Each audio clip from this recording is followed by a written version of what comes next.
Assalamualaikum everyone. Welcome to the Emotional Evolution podcast. This is Fatima, clinical psychologist and strategic intervention coach. And this is Amira, and we want to welcome you to this podcast where we focus on our own emotional evolution because we believe that when we change, life around us changes. And this week, we thought to pay a tribute to what's going on in Gaza. And perhaps when you watch this, perhaps the Gaza issue, inshallah, is not going on and some other issue is going on. However, the whole point of this is how do we still balance focusing on the real life issues that we're holding day to day within ourselves, perhaps, or within our family systems or our networks? Because some of us really do have that problem. We either have issues with temperamental children, we may have issues with our partner, we may have some sort of addiction or a depression or something within ourselves. However, when we're confronted with such horrendous images and information about what is going on overseas, we might feel like that why is this even a problem? Why are our issues even an issue? And we might really dismiss it. And we thought to address that although we may not be experiencing a genocide ourselves, however, we are witnessing it. There is a way that we can compartmentalize and dedicate productive time to what we can do for people in Gaza. And for some people, that might be like praying or contributing with money, contributing with some sort of effort in their expertise, perhaps in politics, or if they're a lawyer, or if they're advocating at the universities, and so forth. And then also not dismissing what your current issues are. And I'm just going to hand it over to you, Fatima, on what you think about it, because I've got some nuanced examples that I think might benefit people. Yeah, I think the situation with everyone suffering overseas and witnessing the horrific images that we are and the updates, it's natural to feel a sense of hopelessness and despair and what am I doing here? What's the point? Anger, rage, grief, hurt.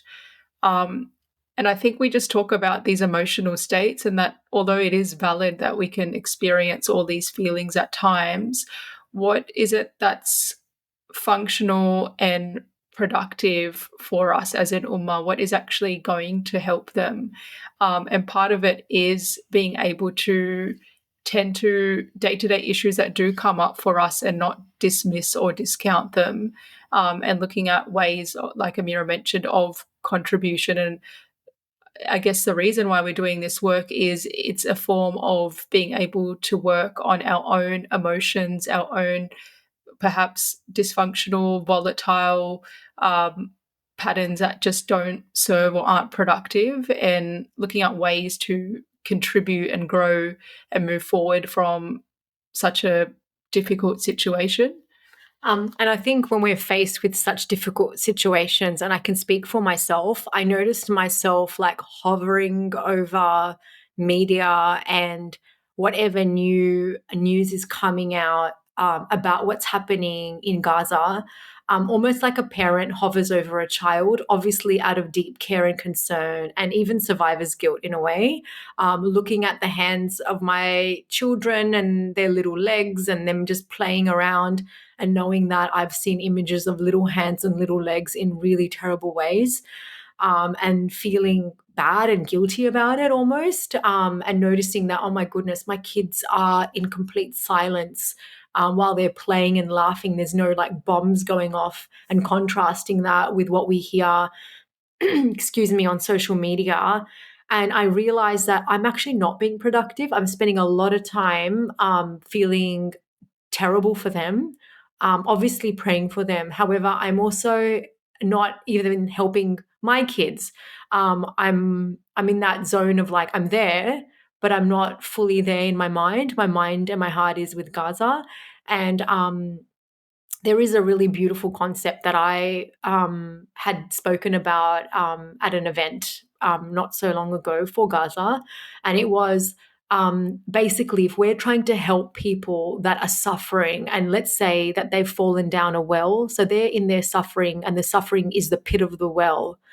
If we want to help them, we actually need to not be suffering with them. We need to be standing strong and rooted on something solid so we can actually pull them out. And that might mean that we are strong and rooted in our iman and our trust in the khair that is going to come, that the perhaps the afterlife that they're going to see, and that we hold strong in our iman, so we are the calmest we can be towards our kids. Because our kids, I guess, what's kind of normal is our kids are going to come to us in all sorts of forms. They're going to come to us chaotic. They're going to come to us annoyed, angry, overwhelmed. They're going to come to us in a fight over something little, like, she took my crayon or something like that. And the more we can actually respond and not react, is where we're actually drawing our strength. And it's very hard to do that when we are witnessing a genocide. So, if I'm making it very concrete, strategies like, for example, for me, even though I might feel bad, for me, what might work is not seeing the images, not seeing the news, knowing it's happening, know it's there, and perhaps dedicating a plan of attack for myself. Like, my plan of attack might mean tahajjud every day. It might mean an extra two rakat. It might mean an extended dua. It might be some sort of extra dhikr or Quran that I am dedicating for this purpose. It might mean some money, and whatever other efforts I can use. It might be I deliver a talk and collect funds for Gaza. So things like that are much more productive than me losing sleep, because I'm imagining a lot of us may have lost sleep over this. It is horrendous what's going on. And me also being a calm, I don't know if the content is the right word, but calm and composed parent whilst this is going on. What are your thoughts, Fatima? Yeah, I think definitely being able to feel like we are resourcing ourselves and working through feelings of guilt about being able to do that is really important. And I think similar to analogy that you just described, there's like another similar one where we talk about when somebody is suffering and, like, for example, they're drowning in water.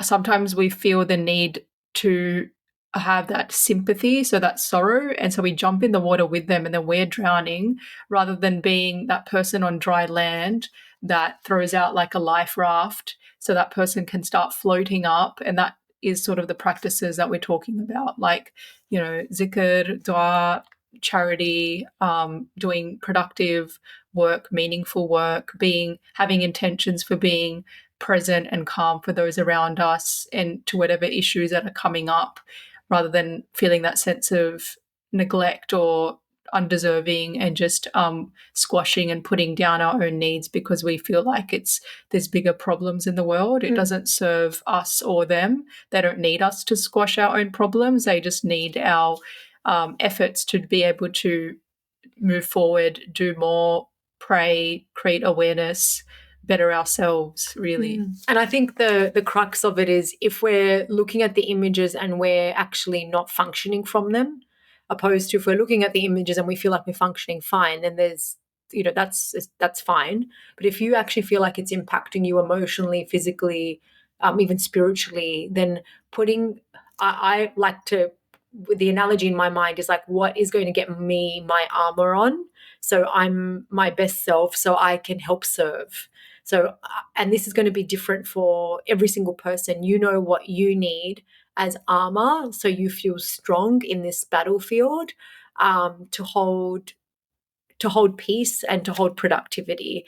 And that's basically it in a nutshell. I hope this helped. If it did, please share this and subscribe so we can keep putting out useful content. And inshallah, we will talk to you next week. Assalamu alaikum. Assalamu alaikum.